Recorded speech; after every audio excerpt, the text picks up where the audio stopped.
अनिरुद्ध राठौर को गहरी सोच में खोया देखकर नज़मा ने कहा, क्या सोच रहे हैं सर? अनिरुद्ध ने उसका जवाब दिया, मैं अंदर जाने का प्लान बना रहा था।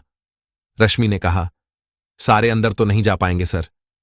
अनिरुद्ध ने कहा, नहीं नहीं, सारे अंदर नहीं जाएंगे, अकेला मैं अंदर जाऊंगा, क्योंकि अंदर खतरा हो सकता है और जोखिम भरा काम हो सकता है लड़कियों को छुड़ाना।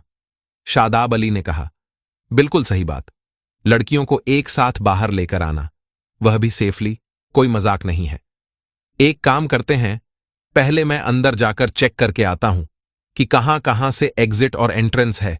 ऐसे में यह पता भी चल जाएगा कि अंदर कितनी खिड़कियां हैं और किस खिड़की से बाहर का रास्ता पड़ता है, मतलब कि खिड़की से डायरेक्टली बाहर जाया जा सकता है।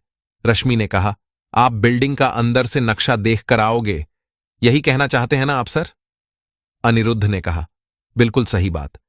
फिर कुछ रुककर अनिरुद्ध बोला, मैं एक लोकेटर अपने साथ लेकर जा रहा हूं, तुम मुझे ट्रैक करते रहना कि मैं जा कहां कहां रहा हूं, और जो खिड़की मुझे नजदीक या इजी लगेगी लड़कियों को बाहर निकलने में, मैं तुम्हें उस खिड़की के बाहर बुलाऊंगा, तुम सब खिड़की के बाहर खड़े हो जाना। सबने चिल्लाकर कहा, यस सर।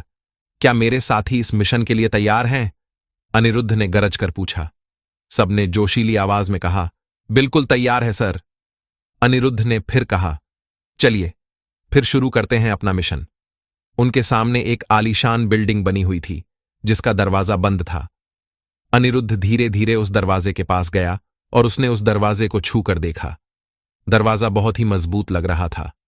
अनिरुद्ध ने अपनी सारी की सारी ताकत इकट्ठी की और 10 कदम पीछे जाकर दरवाजे पर जोर से एक लात जड़ दी। पता नहीं इतनी ताकत अनिरुद्ध के अंदर कहां से आई थी कि एक लात से दरवाजा टूट के नीचे बिखर गया। अनिरुद्ध धीमे धीमे कदमों से अंदर गया। अंदर जाकर देखा तो अनिरुद्ध को यह कोई अड्डा नहीं बल्कि यह कोई प्रोफेशनल ऑफिस लग रहा था। अनिरुद्ध ने अपनी सरसरी नजर चारों तरफ दौड़ाई। लंबा सा कॉरिडोर, केबिन सामने ही दिख रहे थे और चारों तरफ एम्प्लॉइज इधर उधर चलते फिरते नजर आ रहे थे। कुल मिला के यह किसी किडनैपर का अड्डा तो बिल्कुल नहीं लग रहा था। चारों तरफ लड़के लड़कियां अपने हाथों में फाइल्स पकड़े नजर आ रही थीं। अनिरुद्ध ने सोचा, अब यह क्या नया चक्कर है? यहां किसी को किडनैप करके रखा गया है, ऐसा कहना थोड़ा मुश्किल है। यार, कहीं यह सच में कोई ऑफिस ही तो नहीं है? मैंने तो यह सोचकर दरवाजा तोड़ा था कि शायद यह कोई जर्जर सा अड्डा होगा जहां पर लड़कियां किडनैप होंगी, पर यह तो कोई महंगा दफ्तर निकला। नहीं, ऐसा भी तो हो सकता है कि मैं बिल्कुल सही जगह पर आया हूं, ऐसा भी तो हो सकता है कि यह दिखावा हो। इससे पहले अनिरुद्ध कुछ समझ पाता, वहां पर शोर पड़ गया। कोई जोर से चिल्लाकर बोला, यह एंट्रेंस गेट किसने तोड़ा है? किस बेवकूफ और बदतमीज इंसान की हरकत है यह? अनिरुद्ध राठौर को यह आवाज जानी पहचानी लगी। वह उस आवाज के पास गया और उसने कहा, मैंने तोड़ा है यह दरवाजा। चिल्लाने वाली और कोई नहीं, सुलोचना थी। अनिरुद्ध को सामने खड़ा देखकर सुलोचना चौंकी, फिर बोली, अनिरुद्ध। अनिरुद्ध राठौर ने उसकी आंखों में आंखें डाली और कहा, जितने भी लोग इधर उधर घूम रहे हैं ना, सबको बोलो कि मुझे मेरा काम करने से न रोकें। इन सबको लेकर तुम बाहर दफा हो जाओ। सुलोचना ने सबको अपने अपने घर जाने के लिए कहा।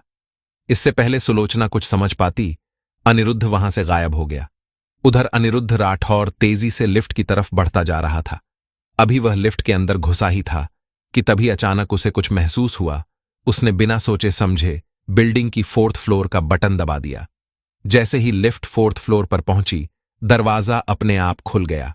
सामने ही 4th फ्लोर का एंट्रेंस गेट नजर आ रहा था, जिसके सामने एक गार्ड तैनात था। गार्ड ने रोकते हुए उससे पूछा, साहब, अंदर किसने आने दिया और कहां जा रहे हो? अनिरुद्ध राठौर अभी जवाब देने के मूड में नहीं था। उसने गार्ड की कनपटी पर एक मुक्का मारा और उसे काबू में करके अपनी बाहों में लेकर उसने उसकी पसलियों में से तीसरी पसली और उसकी कनपटी के बीच वाले हिस्से को जोर से दबा दिया। गार्ड वहीं बेहोश होकर गिर पड़ा। उसने उसका हथियार उठाया और अंदर की तरफ चल पड़ा।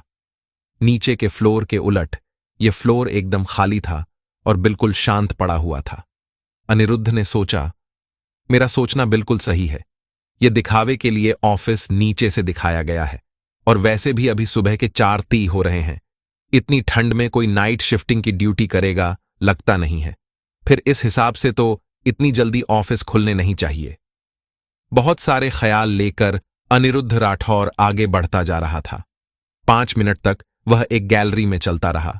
गैलरी के आखिरी में आकर वह एक केबिन एरिया की तरफ मुड़ गया। उस एरिया के अंदर इतने सारे केबिन थे कि शायद गिनना मुश्किल था। लाइन में एक के बाद एक केबिन बने हुए थे, कुछ खुले थे, कुछ बंद।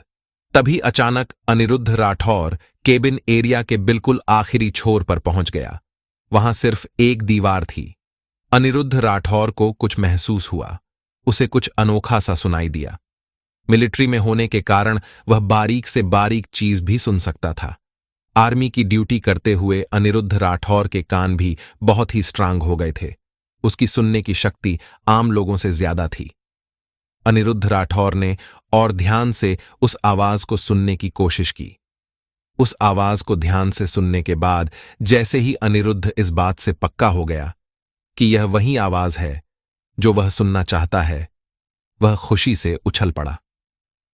यस, मैं बिल्कुल सही रास्ते पर हूं। एकदम सही राह पकड़ी है मैंने। चिंता मत करना लड़कियों, अब और जुर्म बर्दाश्त करने की जरूरत नहीं है तुम्हें। अनिरुद्ध राठौर ने उस दीवार के जरिए लड़कियों की सांसों की आवाज सुन ली थी।